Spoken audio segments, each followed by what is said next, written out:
Welcome to track number 15 of Principles of War. Number 11.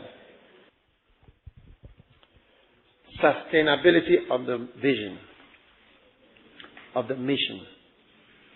Any time you are going to war, you must look at principle number 11, sustainability of the mission. Now, it's a principle found by the British, the Americans. Everybody has that principle. Isn't it? Isn't it? It is or it isn't.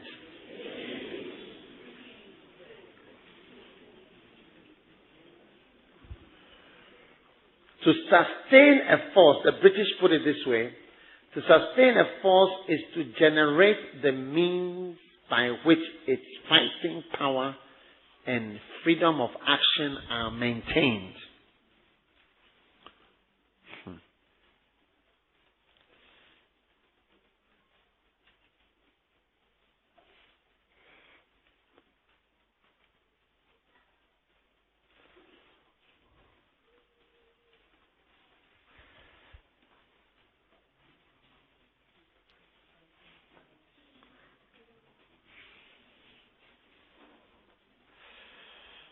Now, the sustainability of the mission. Are you with me? Is very, very simple.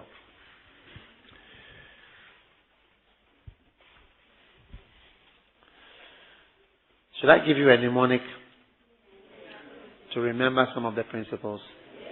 9 of the principles can be,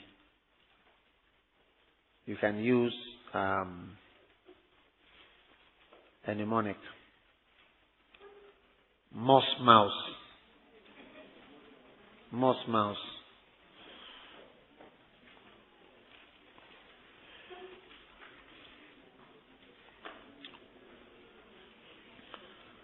But anyway, now, sustainability. This is the ability to continue whatever you are doing. Now, if you want to be in the ministry, you need the ability to continue. Are you with me? Yeah. That is where lay ministry comes in.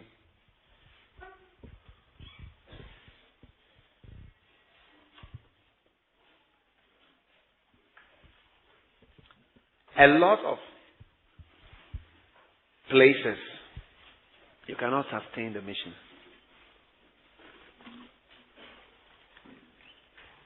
If you take a country like, what do you call it? A country like where? Huh? Yeah, the country that you mentioned. If you take that country, you see that you cannot easily stay there and continue the mission. That is where now your university training comes in. So you see that what you learned in school is now helping you to sustain the mission. Now, whenever you go to war and you don't think a lot about sustainability of the mission, you are done for. When Hitler or the German forces or the Wehrmacht is the German name for the German army, the Wehrmacht. Wehrmacht is spelled W-E-H-R, Wehrmacht, M-A-C-H-T, is German. Wehr is war, and Macht is making, war making. Macht. Was macht du? What are you doing? Was macht du? Or was machen Sie? German. Wehrmacht. Now, when the Wehrmacht invaded Russia, to sustain it, this is the problem. Do you understand? Sustain is the problem. They brought horses. You see, when they got to the gates of Moscow, they had not planned to sustain the mission for that long. Every car that goes, I'm sure you know that the petrol gets finished in the car. So when you have a very long convoy, you need a lot of fuel. Everybody has to refuel. And every soldier has to eat. And they had planned winter coats for only 1/3 of the soldiers. And the winter, if you cannot stay alive for more than an hour or two. Joel, is it not true? Come and tell us about the winter. What is it like? He is from Ukraine. Tell us, what is the winter like? Yeah, I live in Ukraine. The winter can go as cold as -30 degrees. But what does that mean? We don't understand -30. You know, what is it like? Water freezes at 0 degrees, right? Water freezes at 0 and -30, so 30 below 0. Crazy. You literally can't do anything. You have to stay at home, rush to class, and everywhere the heaters everywhere, so you have to be at home, rush quickly to class. You can't walk, you can't even think of walking. And there's so much snow. It's actually ridiculous. It's too cold. Why is the sound bad on this microphone? Do you have a better microphone? Because mine is clear. Yours sounds like an FM mic. Emmanuel, where is Emmanuel? Come and tell us what is your experience with the cold? Can you imagine being a soldier in the outdoor? -30. The temperature dropped to -40 that winter. It's biting. Tell the people. Yeah, you can put your hand in the fridge, but what's that? Are you speaking? No, you can put your hand in the refrigerator. No, I can't hear. Is the microphone working? Hello. What's the problem? The battery is down. Hold the microphone near to your mouth. Like that. Yeah.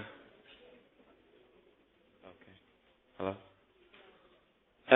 Like I said, you can put your hand in the refrigerator, but and you can put it in for a while. No, I cannot hear. Can you hear?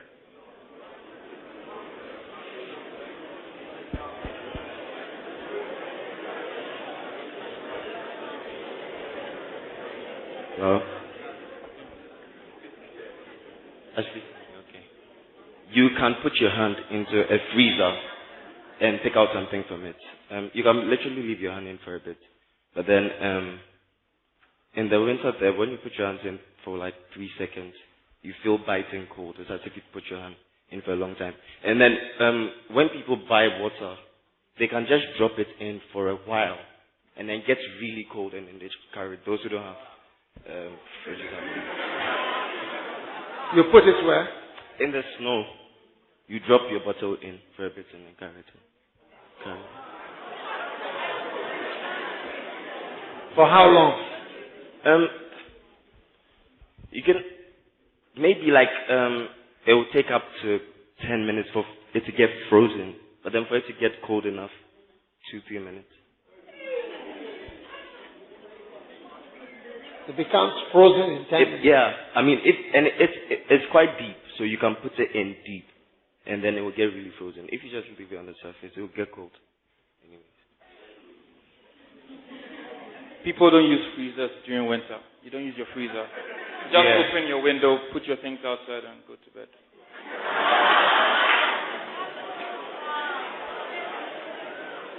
So, what would you have to wear to be outside? You are living outside all the time.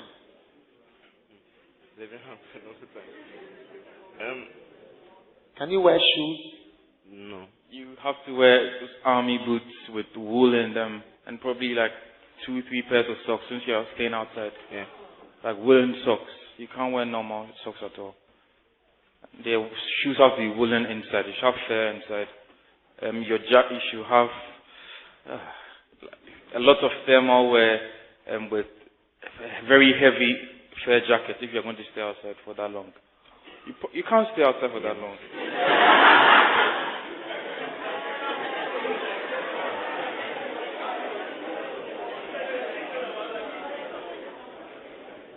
So, they did not plan, you understand?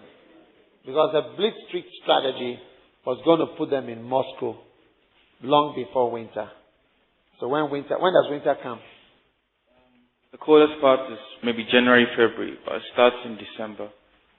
Starts in December? Yeah, it starts snowing a bit in December. Wow.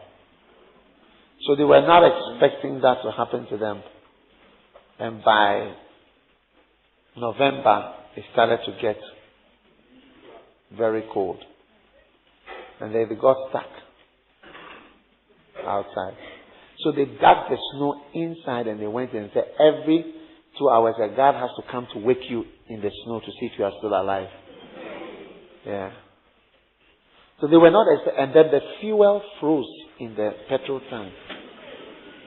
So the cars couldn't move. So they brought horses. And these horses were used they brought several thousand horses from Germany to come to pull the artillery, to pull it. And all the horses also died because they were not used to this kind of thing. So they just got stuck there. Okay? So any mission you are going on, how to feed the people, you have to think about it. Sustainability of the mission. That is where the lay ministry has become important. And that is why I'm happy to have people who are doctors and people who have other professions who can find jobs. Because a lot of places, it will take some years for the church to work. And while the church is trying to get itself to work, you will be sustaining your mission through your job that you have. Are you there? Thank you, gentlemen.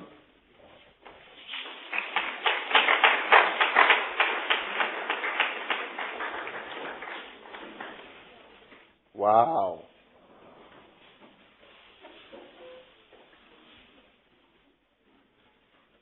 Can you sustain? Can you persist? That's why we raise funds. That's why we do certain things to sustain the mission that we are on. Because we can't sustain it, we are done for. So as I'm doing crusades, I'm always trying to find a way of economy of effort. Economy of everything. So that I can sustain the same mission. Amen. Alright? Now maybe you want to fall in love with a brother from some country. And you have to ask yourself, can you sustain it? Sustainability of the mission. It's a mission. Can you sustain it? As you've decided to marry this brother from this other place, or this sister from this other place, can you continue? How long can you relate with this person? Will it be possible? If as a beloved, you cannot stand when the person is talking to one or two people as an elder, can you sustain the mission when he is now calling people? You say, who are you calling? Who is she to you? And who are you to her? What are these people doing here? So if you know you cannot sustain the mission, please marry a bank what? Or a Tigo what? Or a what? ICT teacher. Or what else?